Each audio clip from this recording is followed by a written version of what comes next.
정보인 국회 대리인 노희범 변호사입니다. 대한민국의 형사사법의 정의를 실현하는 1차적인 국가기관이 바로 검찰입니다. 피청구인들은 바로 그 중책을 담당하는 사람입니다. 검사는 수사권, 기소권, 영장 청구권을 독점하는 국가기관입니다. 막강한 국가 권력이 부여되어 있습니다. 이런 국가 권력의 권한에는 반드시 책임이 따릅니다. 권한이 막강한 만큼 그 책임도 엄중하다고 생각합니다. 검찰청법은 그래서 국가공무원법보다 더 추가해서 검사는 공익의 대표자로서 직무를 수행해야 한다고 규정하고 있습니다. 검사는 그 직무를 수행할 때 전체 국민에 대한 봉사자로서 헌법과 법률에 따라서 국민의 인권을 보호하고 적법한 절차를 준수해야 한다. 그리고 정치적 중립을 지켜야 한다. 주어진 권한을 결코 남용해서는 안 된다라고 특별히 규정하고 있습니다. 대통령 배우자 김건희 도이치모터스 주가 조작 사건 가담에 관한 증거는 충분했습니다. 공범들의 1심, 2심 판결문에 김건희의 이름이 무려 117회 나오고 2차 주가 조작 시기에 108건의 통정거래 중 48건이 김건희 계좌가 활용되었습니다. 계좌주 손모 씨도 법원에서 유죄가 선고됐습니다. 피청구인들은 주가 조작 사건에서 반드시 해야 할 김건희의 은행 계좌 등에 대한 압수수색을 전혀 하지 않았습니다. 주범들과 긴밀하게 연락한 정황과 증거가 다수 있었음에도 불구하고 단 한 번도 대질 조사를 하지 않았습니다.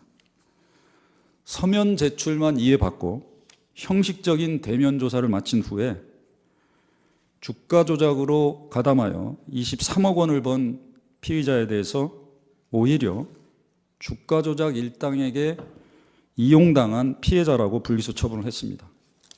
국민 누구도 여기에 동의하지 않았습니다. 불기소 처분 몇 시간 전에 레드팀이란 내부 회의를 거쳤고 회의가 끝나자마자 불기소 처분 기자회견을 하고 보도자료를 배포했습니다. 그야말로 결론을 정해놓고 일사천리로 진행했습니다. 철저하게 그리고 신중하게 수사를 한 것처럼 외관이 형성되어 있었습니다. 국회는 김건희에 대해 불기소 처분을 했다고 피청구인들을 탄핵 소추한 것이 아닙니다. 검사로서 최선의 노력을 다해서 수사를 다하지 않았음을 탓하는 것도 아닙니다. 검사의 직무를 수행함에 있어서 최소한 헌법과 법률을 위배해서는 안 된다. 그럼에도 불구하고 피청구인들이 헌법과 법률을 위배했기 때문에 탄핵 소추를 하는 것입니다.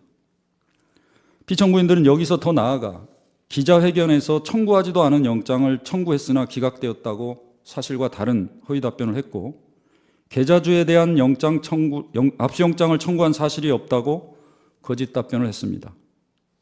결국 김건희에 대한 불기소 처분의 정당성을 확인하기 위해서 이런 거짓 주장을 했다고 봅니다. 최소한 기자들로 하여금 사실을 오인하게 만들었습니다.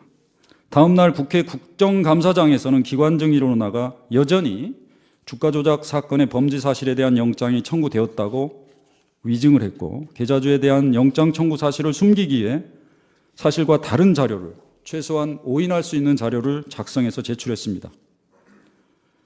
피청구인들의 이러한 행위는 직무유기나 불공정, 불성실 직무수행이라는 소극적인 법 위반 행위에 그친 것이 아니라 적극적으로 언론과 국민들을 기망하고 국회를 속인 위법행위라고 생각합니다.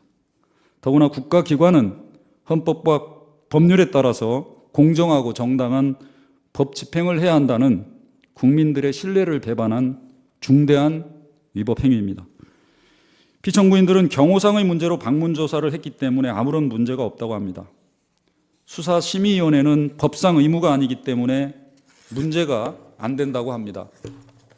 누구를 조사할지, 어디에서 조사할지, 어떤 조사를 할지, 압수영장을 청구할지, 어떤 증거만을 믿을지, 그리고 최종적으로 누구를 기소하고 누구는 불기소할지를 결정하는 것도 모두 검사의 재량사항일 뿐이라고 합니다.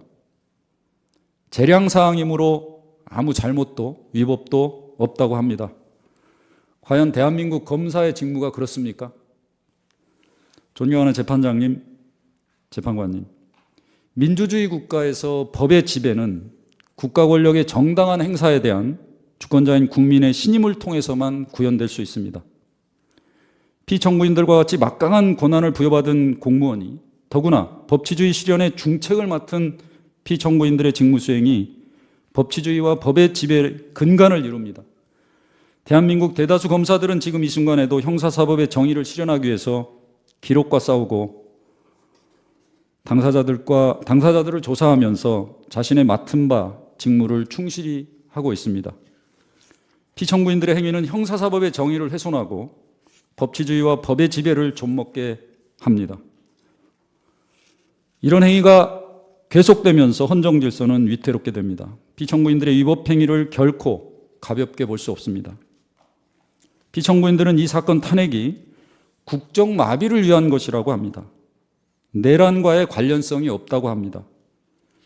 규범적이고 법적 심판 절차에서 왜 피청구인들이 이런 정치적인 주장으로 일관하고 있는지 실로 납득되지 않습니다.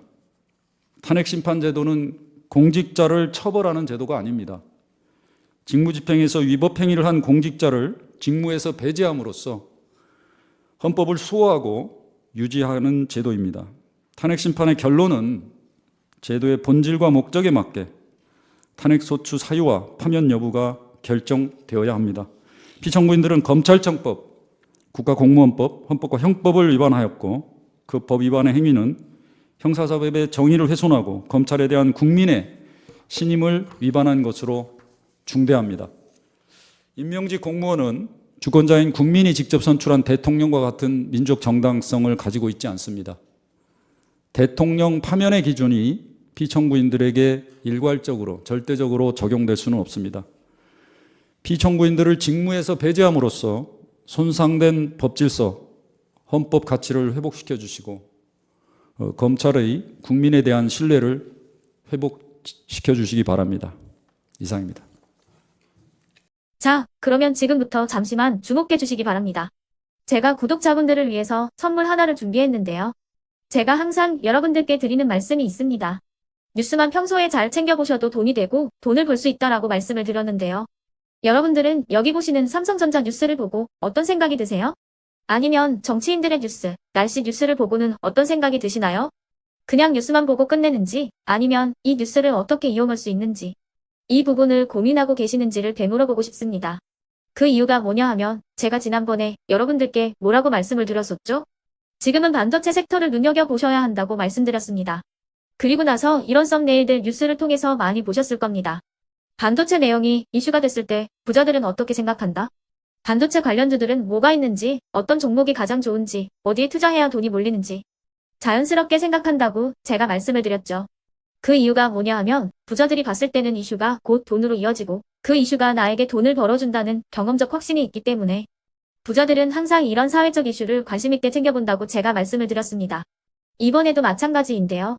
제가 지난번에 시청자분들과 함께하는 주식으로 수익 내기 이벤트를 진행했었죠. 당연히 100% 무료로 진행을 했었고요. 여기 보시면 아시겠지만 제가 지난번에도 구독이라고 보내주신 모든 시청자분들께 반도체 관련주 중에 가장 크게 급등할 딱 한 종목, 많은 종목도 아니라 한미반도체 한 종목을 여러분들께 추천드렸어요.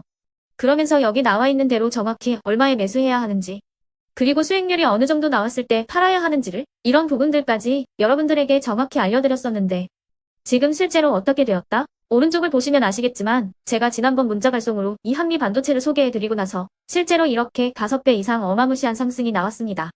100만 원만 투자를 했어도 무려 500만 원이 넘는 수익금이 생긴 거죠.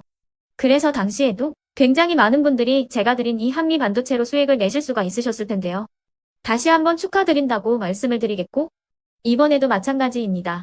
앞으로도 2024년, 2025년 계속해서 기대해볼 섹터는 AI입니다. 그 중에서도 AI 반도체는 그 누구도 부정할 수 없는 미래 성장 산업입니다. 그러면 우리가 어떻게 생각해 볼 수 있을까요? AI 반도체 종목 중에 앞으로 크게 대장 역할을 하면서 10배 이상 급등할 수 있는 텐베고 종목을 지금부터 열심히 추적해야 한다는 겁니다. 큰 돈을 투자하지 않더라도 월급의 일부분 아주 소액이라도 이 종목을 모아가야 수백 %의 수익률을 손에 쥘 수 있는 것이죠. 지금 여러분이 보고 계시는 이 유튜브 또한 AI 반도체와 아주 밀접한 연관이 있고 반도체야말로 대한민국의 핵심 산업으로 앞으로 더더욱 시장은 성장할 수밖에 없습니다. 그렇기 때문에 제가 이번에도 뭘 보내드리고 있냐면 지난번과 똑같이 구독이라는 문자를 보내주시면 제가 AI 반도체 관련주 중에 앞으로 대장주 역할을 하면서 주가가 가장 크게 급등할 한 종목을 여러분들께 문자 발송으로 종목명과 사고 파는 시점을 모두 알려드릴 건데요. 그 문자를 받고 여러분들이 주식으로 돈 버는 연습을 한번 해보셨으면 좋겠고요. 혹시라도 나는 주식을 하지 않는다 하시는 분들은 주변에 주식하시는 지인분들에게 말씀을 해주셔도 되고요. 아니면 연세가 있으셔서 투자가 어렵다 하시는 분들은 이 종목을 자녀분들에게 한번 사봐라. 이걸로 한번 수익을 내봐라. 이렇게 조언을 해주실 수도 있는 거겠죠. 그래서 지금 이 영상을 보시는 시청자분들 중에 나도 이번 종목이 좀 궁금하다 하시는 분들은요. 누구나 상관없이 그리고 어느 시간대나 상관없이 부담 없이 010-2514-5930번으로 구독이라는 문자 보내주시면 제가 이번에도 똑같이 무료 추천 급등주 문자를 보내드리겠습니다. 이해되시겠죠? 제 번호 010-2514-5930번으로 구독이라는 문자 보내주시면 여러분들이 직접 이슈를 통해서 돈 버는 연습을 해보실 수가 있는 거고 제가 돈을 받는 것도 아니고 투자를 대신해 드리는 것도 아니기 때문에 부담 없이 신청해 주시면 되는 겁니다. 그리고 수익이 나면 저는 다른 것은 하나도 바라지 않습니다. 제 채널에 구독, 좋아요 한 번씩만 눌러주시라 이렇게 다시 한번 말씀을 드리겠습니다.